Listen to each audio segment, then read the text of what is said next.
Dan para pemimpin pada saat itu akan mulai menyadari bahwa orang ini merupakan sebuah ancaman bagi mereka. Ini kita tidak tahu pasti, bisa jadi akan tersebar rumor bahwa silsilah keturunannya rupanya sampai kepada Nabi Shallallahu Alaihi Wasallam dan orang-orang yakin bahwa dia adalah keturunannya. Para pemimpin menganggap bahwa orang itu merupakan sebuah ancaman. Maka dari itu, Al-Mahdi akan takut. Lalu dia akan mencoba kabur dan dia tidak akan memiliki pasukan. Audio Jungle.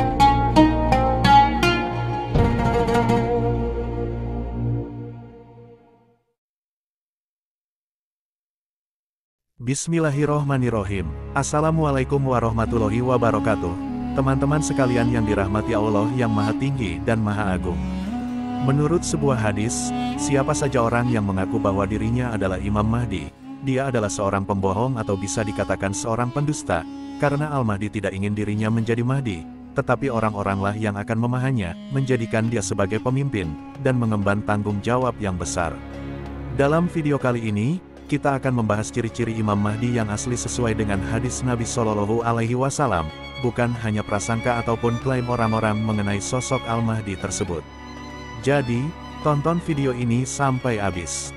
Sosok Al-Mahdi yang akan muncul di akhir zaman, dirinya tidak pernah menyangka bahwa dirinya adalah orang yang dipilih oleh Allah Subhanahu wa Ta'ala.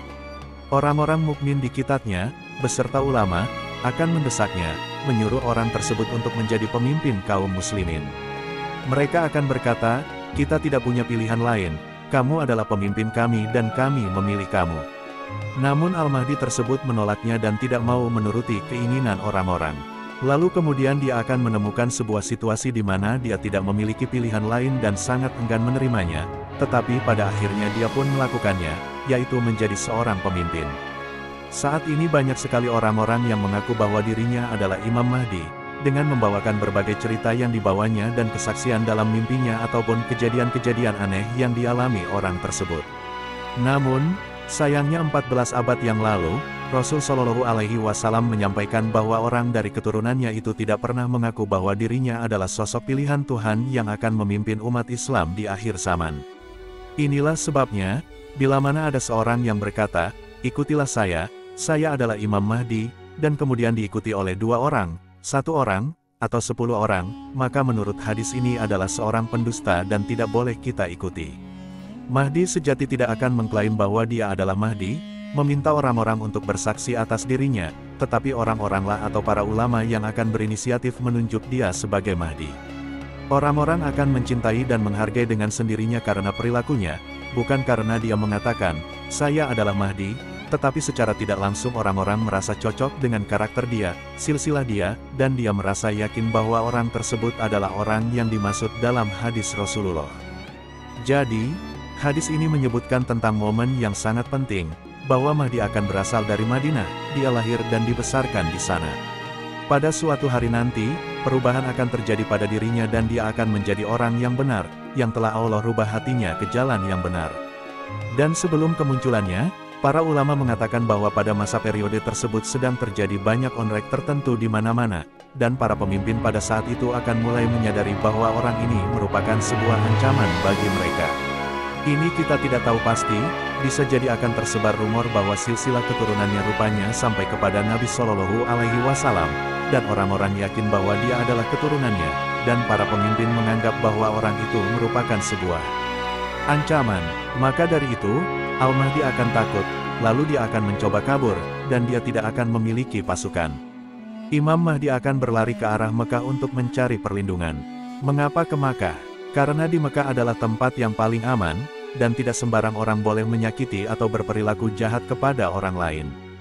Dalam kata lain, Imam Mahdi ingin melindungi dirinya ke Makkah, dan dari para pemimpin yang berniat mengancamnya, dia berada di bawah perlindungan Allah yang Maha Tinggi. Jadi, Mahdi akan berlindung ke Makkah, berharap Allah akan melindungi dirinya. Lalu apa yang terjadi setelah itu? Selanjutnya, ada hadis dari riwayat Bukhari yang diriwayatkan dari Aisyah radhiyallahu anha, melaporkan bahwa suatu hari Rasulullah Shallallahu Alaihi Wasallam bangun dari tidur dalam keadaan gemetar, karena beliau Shallallahu Alaihi Wasallam telah bermimpi.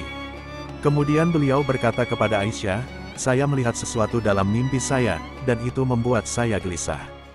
Aku melihat sekelompok orang dari umatku, mereka seperti akan menyerang Ka'bah, dan tatkala mereka berada di Baidah atau tanah yang lapang, mereka ditenggelamkan seluruhnya ke dalam perut bumi, dari awal pasukan hingga yang paling akhir dari mereka.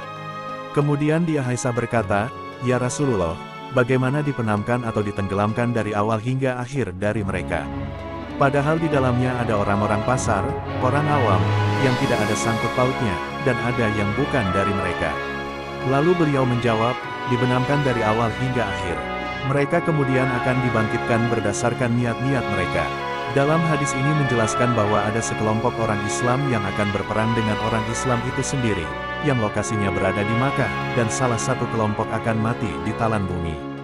Para ulama menjelaskan bahwa pasukan ini adalah pasukan Imam Mahdi setelah dibayat dan ditunjuk sebagai pemimpin. Dan yang ia perangi pertama adalah orang-orang Arab. Kemudian pasukan Imam Mahdi akan memenangkannya, dan musuhnya juga akan mati dan tenggelam di dalam bumi atau banyak yang meninggal. Lalu Aisyah bertanya, "Bagaimana, ya Rasulullah, Muslim melawan Muslim?" Dengan kata lain, Aisyah sedang bertanya, kok bisa itu terjadi? Lalu, bagaimana nasib keduanya di hari kiamat? Dan Rasul Shallallahu Alaihi Wasallam menjelaskan bahwa mereka akan dibangkitkan berdasarkan niat-niat mereka. Hadis ini merupakan kumpulan hadis yang diriwayatkan oleh Imam Bukhari dan Muslim. Apakah dia menyebut Mahdi? Tentu tidak, namun Nabi Shallallahu Alaihi Wasallam menyebutkan bahwa dia adalah dari keturunannya atau Anul Bait, kata Nabi. Dan tentu itu adalah Imam Mahdi yang dimaksud. Mari kita beralih ke hadis riwayat Abu Daud. Nabi Shallallahu Alaihi Wasallam pernah bersabda, "Dunia tidak akan berakhir sampai bangsa Arab dipimpin oleh seorang laki-laki dari Ahlul Baitku yang namanya sama dengan namaku." Hadis riwayat At-Tirmidzi dan Abu Daud. Dalam riwayat lainnya dari Umar bin Ubaid dan Abu Bakar bin Ayyashi menyebutkan hadis dengan makna serupa, namun redaksi Arab tidak disebutkan dalam hadis tersebut, sehingga dapat dimaknai bahwa Imam Mahdi akan menjadi pemimpin secara mutlak bagi umat muslim seluruh dunia. Tapi sebelum itu semua terjadi, tidak ada orang yang bisa mengatakan bahwa dia adalah Imam Mahdi, dan siapa saja yang mengklaim bahwa dirinya adalah Imam Mahdi, tentu dia adalah seorang pembohong. Karena bahkan Imam Mahdi sendiri akan berkata, "Bukan aku orangnya. Aku tidak cocok untuk ini." Dan disinilah yang dilakukan oleh para pemimpin sejati. Pemimpin sejati tidak pernah menginginkan kepemimpinannya, tetapi orang-orang lainlah yang memilihnya, dan juga menunjuknya, seperti apa yang dilakukan oleh Abu Bakar As-Siddiq menunjuk Abu Ubaidah bin Jarrah sebagai penjaga Baitul Maqdis. Abu Ubaidah tidak berkeinginan untuknya, tetapi karena Abu Bakar yang menunjuk, maka dia mau melakukannya. Inilah cara seorang pemimpin sejati bertindak. Jadi, Imam Mahdi akan enggan untuk menerima kesaksian orang-orang. Sedangkan para tentara yang melawan akan dihancurkan oleh Allah yang Maha Tinggi, dan ini adalah tanda-tanda yang membuat semua orang akan mengerti bahwa ini adalah Imam Mahdi yang sebenarnya. Dan selama ini yang belum terjadi, kami meminta kepada teman-teman sekalian agar tidak tertipu oleh kata-kata seseorang yang mengaku bahwa dirinya adalah Al-Mahdi.